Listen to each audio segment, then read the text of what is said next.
Hola, je suis Angélique d'Animae, coach d'âme et praticienne en soins énergétiques. Après des années à l'hôpital comme technicienne de laboratoire, j'ai choisi de remettre du sens dans ma vie. Aujourd'hui, j'aide les femmes sensibles à sublimer leur relation avec leur cheval parce que ton cheval n'a pas besoin d'une cavalière parfaite. Il a surtout besoin que tu sois toi, simplement toi, libre et authentique.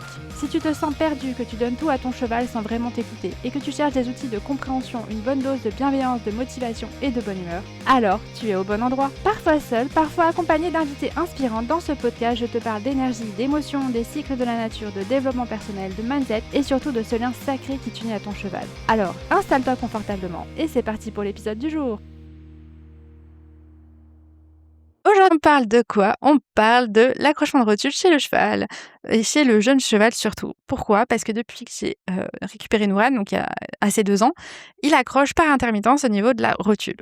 Donc déjà, si tu ne sais pas ce que c'est, l'accrochement de rotule, déjà je vais te montrer le tableau que tu vois à quoi ça ressemble, mais clairement, c'est ton cheval, en fait, il peut soit, quand il avance, quand il lève le postérieur, en fait, d'un seul coup, tu entends un clonk et là, tu as vraiment le mouvement qui se fait, ou alors tu peux arriver carrément au stade où il est complètement bloqué et que le postérieur est tendu et qu'il arrive plus du tout à plier. Ou alors, tu vois, ça peut être quand tu prends les pieds pour les curer, en fait, tu prends le pied, sauf qu'il arrive pas à plier le genou et puis d'un seul coup, pouf, ça passe et ça fait un petit clonk. Donc ça ressemble à ça. Clairement, c'est impressionnant, tu dis d'avoir trop mal et tout ça. Pas forcément. Par contre, c'est hyper gênant parce que du coup, le cheval, dans sa mobilité, il peut pas faire, ce qu'il veut et c'est vraiment au démarrage. Au démarrage, tu vois, par exemple, si il est trop au galop, tu vas pas trop le voir. C'est vraiment quand il est resté à l'arrêt, et qu'il redémarre, là, du coup, ça coince un peu. Donc voilà, donc ça, c'est pour que tu vois un peu ce que c'est. Clairement, ça peut faire paniquer. Voilà, mais il ne faut pas que tu paniques parce que du coup, tu peux faire stresser ton cheval aussi parce que du coup, il se rend compte que, il y a un problème, les gars. Donc clairement, ne panique pas si tu vois ça et fais-le reculer. La première chose à faire, c'est de faire reculer ton cheval. En ligne droite, évite tout ce qui est petits cercles et tout pour que justement ça repasse, voilà, plutôt que de le faire avancer. Clairement, la rotule, c'est censé coulisser en fait sur le fémur. Donc la rotule, c'est au niveau du gras-sèche chez ton cheval, donc ça correspond au genou chez l'humain et c'est censé coulisser, de façon fluide et c'est ça qui fait que le postérieur peut avancer, voilà. Mais des fois, ça coince parce que justement ton cheval il est en pleine croissance à cette période-là, donc en fait, il a la croissance osseuse, il a la croissance avec, aussi les ligaments, les muscles, tout ça, c'est en train de se former, sa structure, elle est en train de se former et du coup, il y a des petits ratés des fois parce que tu vas avoir des ligaments qui vont peut-être être trop laxe et la rotule, elle va pouvoir faire un petit peu ce qu'elle veut alors qu'elle est censée aller, dans un sens et fonctionner de façon très particulière. Pareil pour les muscles, ils sont aussi, censés tenir la structure et tout ça. Peut-être que là, du coup, il a pas de muscle encore. C'est normal que ça déconne un petit peu dans cette période-là.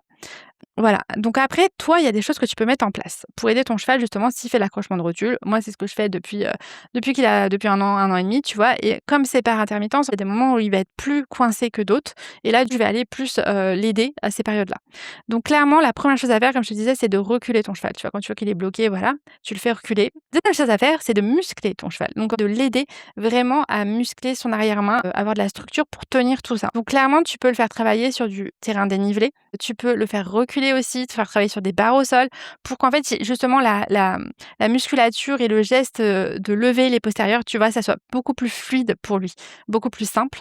Ça, c'est des choses que tu peux faire. Tu peux aussi aller le masser. Donc tu peux aller le masser au niveau de la rotule, là où ça coince, mais tu peux aller le masser aussi en plein milieu, de la cuisse. Alors je pense que tu dois le voir s'il bloque. En fait, tu as une espèce de nœud, qui se fait à cet endroit-là et c'est parce que, tu as tous les muscles qui sont tendus, les fascias qui sont tendus, enfin tout ça qui est tendu là. Donc là, c'est un endroit où tu peux aller masser pour l'aider. Moi, clairement, quand il est dans des périodes comme ça, moi, je vais aller régulièrement le masser, à cet endroit-là. Donc voilà, donc ça, c'est des choses que tu peux faire. Tu peux faire aussi attention à son alimentation. Donc clairement, un cheval, il est en croissance, donc il a des gros besoins. Le minimum que tu puisses faire, c'est lui donner du CMV, tu vois, pour l'aider à ce qu'il ait tous les apports qu'il a besoin pour l'aider, dans sa croissance. Tu peux aussi faire attention à son parage. Donc moi, j'ai remarqué, tu vois, quand le parage, il est un peu, en fin de parage, il va avoir, un tendance à plus s'accrocher, parce que les aplombs sont pas ouf et fais passer régulièrement le pareur. Tu peux aussi, du coup, il est complètement bloqué, faire passer l'ostéo, pour remettre ça et tout ça. Mais moi, je sais que, je la fais passer et souvent ça se remet après, enfin parce que, c'est trop laxe là-dedans. Il y a pas assez de structure et du coup, ça se rebarre assez facilement. Voilà, donc tout ça, c'est des choses que tu peux mettre en place, toi, pour aider ton cheval. Après, tu as aussi clairement ça va dépendre de son élément. Donc là, si tu connais pas son élément, je t'invite à faire le quiz pour connaître son élément parce qu'en fait, un cheval, par exemple, moi, Nouran, il est feu. Donc c'est un cheval qui a pas beaucoup d'ancrage, qui est très aérien. Il est très fluide dans comment il se move, mais c'est un peu trop fluide tout ça. Donc il a beaucoup plus de mal à être, comme un cheval terre qui va être vraiment dans le sol et à prendre son temps pour lever ses pieds, enfin et à développer bien comme il faut et c'est un peu plus compliqué, pour lui de garder de la structure au niveau du postérieur. En plus, il a une conformation qui est assez particulière, qui est très, très droite au niveau des postérieurs. Il est vraiment typé poney avec un postérieur très, très droit, donc ça joue aussi. Un cheval bois, tu vois, c'est un cheval qui va être naturellement très, très musclé, mais parfois un peu trop. Donc il va être trop tendu, trop serré et du coup, ça va peut-être pas coulisser parce que justement, c'est trop tendu. Donc je t'invite vraiment à faire le quiz pour savoir l'élément de ton cheval, pour voir un petit peu, tu vois, si, il va avoir une tendance, tu vois, justement à être un peu trop laxe ou une tendance à un petit peu trop tendu, trop musclé. Voilà, trop bodybuildé. Voilà.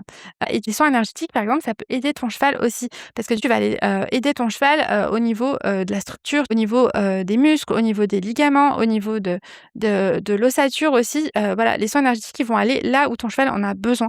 En fait, et ils vont aller l'aider dans sa croissance à ce que justement, il ait pas des douleurs de croissance, mais que aussi toutes les structures se construisent de façon, beaucoup plus simple et beaucoup plus fluide. Donc voilà ce que je voulais te partager là, c'est un peu toutes les choses que moi j'ai mis en place pour Nouran. Clairement oui, il a le parage, régulièrement, mais quand il est en fin de parage, je vois bien que ça accroche. Clairement, il a des soins énergétiques aussi. Clairement aussi, je sais son élément, donc je sais que lui, il a une tendance à être un peu, trop fluide. L'ostéo me l'a dit qu'il était un petit peu beaucoup trop souple et que du coup, c'est un petit peu normal que tout ça, voilà. En plus, il est pas assez musclé. Voilà. Donc voilà ce que je voulais te partager. J'espère vraiment que ça va t'aider si ton cheval, justement, il a l'accrochement en rotule, mais vraiment, les choses qui peuvent vraiment l'aider, c'est vraiment, toi, tu commences par le faire reculer. Voilà, tu ne paniques pas, tu le fais reculer. Ensuite, le faire travailler pour se muscler sur du terrain varié, éviter tout ce qui est petits cercles, éviter la longe, aussi, sur des petits cercles parce que tout ça, c'est pas terrible. Vérifier son alimentation, qu'il ait bien les apports qu'il a besoin pour sa croissance et clairement connaître son élément, hein, voilà, pour savoir un petit peu si, il a tendance à être bodybuildé ou pas du tout. Voilà et aussi, faire des soins énergétiques pour l'aider justement dans sa croissance, pour aider ses structures. J'espère que cet épisode t'a plu et puis, je te dis à la semaine prochaine.